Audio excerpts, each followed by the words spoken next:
hopefully some great games. Hey, I just wanted to start out, how many of you guys have done a game jam? How many of you guys have, oh, okay, yeah. Yeah, I recognize some faces out here.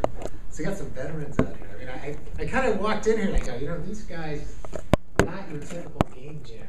I mean, these guys look like they're out for blood. So I like that, man. It's getting to be a professional sport of it. So. But it's really cool. I guess I just wanted to start out ask a few questions, get things focused here. First of all, what is a game? What is a game? Anybody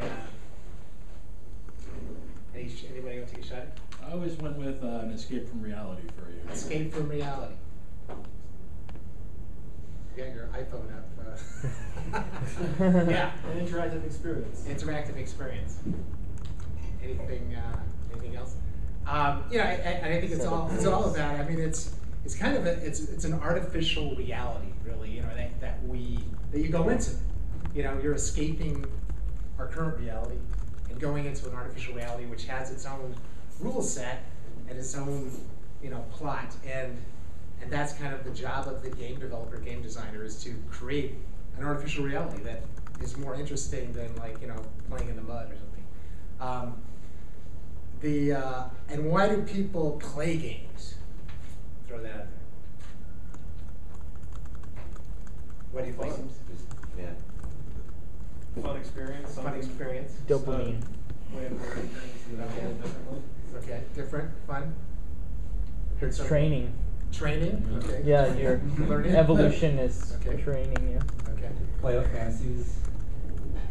Play out fantasies. Also because you have a lot of friends playing it. Socialization. Social gaming. Yeah, social gaming. Enter a different atmosphere. A different atmosphere. Happiness. Happiness, which may not be in the current reality. Addiction. Addiction. That's true. That's something our current reality also shares sometimes. But yeah, it's kind. It's like we play games because basically, reality sucks. I mean, and we want, we're bored. We want to escape. We want action. We want, we want to do something in a fantasy world, maybe with no consequences. Like I can go out and kill, 17 people out on the street tonight, and unfortunately, if that's not a game, they're gonna, some guys are gonna come get me and put me away for a long time. So you can kind of do things without consequences. You don't have the consequences of your life. You don't have the complications. I want to be a F-16 pilot. But yeah, you have to get into the Air Force and study for 7 years and pass all these tests, and it's boring. Not wear glasses. It's too complicated. Yeah, exactly. You got to get rid of these glasses. Also, the games give you immediate feedback, which in the real world, I mean, how many you go, you're working a job, you're doing something, you may not know that you suck for months, until you finally get fired or something. You're like, you suck. Well, why did you tell me? I mean, it's the feedback is crappy. Or sometimes you get good feedback when you you do the stupidest thing in the stock market, then you triple your money, and then you study something for work for 4 years and work on the most perfect game ever, and nobody likes it, So the real world, the feedback is all mixed up, not intuitive. So really, game designing is we're fixing reality, and so we're creating a kind of an artificial reality where that's very intuitive, that's easy, that's rewarding, that's exciting, it's action. There's no consequences, so we can explore fantasies. So that is kind of what we're trying to do. Now, the new reality we're constructing, a real important thing is, and even more important in this, we're constructing a reality in 2 days here. So, is the simplicity and the focus of that reality. We have a very short period of time. We need to really focus. We can't do Grand Theft Auto. You can't. Because it's funny. As a game designer, I go, well, the next game, you're gonna drive a car, and then you're gonna fly a plane, and then you're gonna then you're gonna put on your armor and you're gonna go travel in time to the Middle Ages and destroy Skynet and and become John Connor and it's like it's not gonna happen in 2 days. So really the key is that you got to really simplify, focus, limited resources, and some of the best games ever. Think of some of the most amazing games. Tetris, for instance. That actually is a game that could have been designed in a game jam, in 2 days. Angry Birds.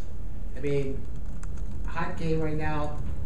That is the essence of simplicity, the basic design of that. If you had some Havoc physics and some bowling pins, and painted a pig's face on it, that could have been done in 2 days. So some of the greatest games are super simple and super focused. And so I think as you think about your ideas, forming your teams, try to think of a really simple, focused idea, and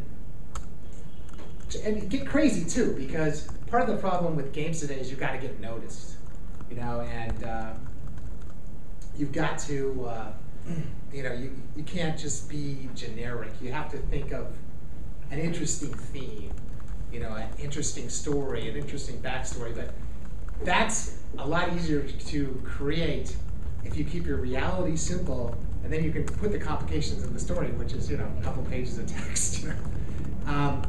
So I think you got to mold that into. So keep the mechanics simple. You can elaborate on the story. And then the other key thing to do, I think, is you create your concept, create your wish list of what you want, and then create stages. Like the first thing I'm going to do is, create a character that walks around. The second thing is I'm going to kill him. The third thing is, he becomes a penguin.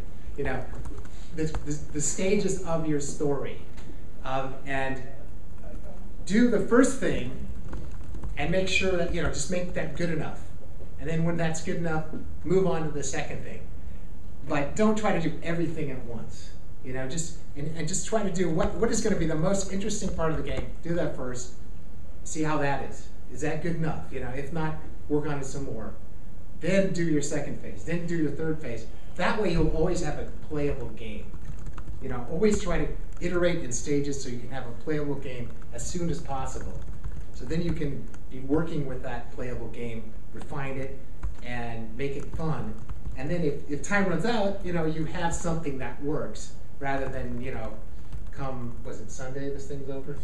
Yes. You're up here and kind of like, well, yeah, it didn't compile, and but here's my plan. It was been really cool, and you start waving your hands a lot, and there's nothing on your screen. So that don't be the guy who had the greatest game ever, but never ever got implemented. Be the guy that did Tetris or Angry Birds or Cut the Rope or whatever, and that was a simple, cool concept that could be done in a finite amount of time. And it's because that's kind of, you have limited resources in any game. Obviously, this game jam is the ultimate in limited resources, which is really going to focus you. But even in big studios, they have limited resources. You have to focus. You have to make decisions and cut and simplify your game. So you're kind of in the resources and time are kind of your enemy, and you're trying to optimize that, getting the coolest stuff for the least resources.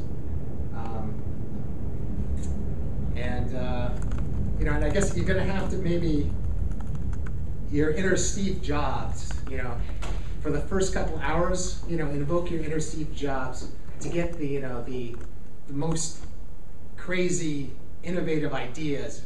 But then after that, you're going to have to maybe suppress your inner Steve Jobs, and you're not going to be able to perfect it. You're going to have to satisfy yourself like an 80% Tetris. An 80.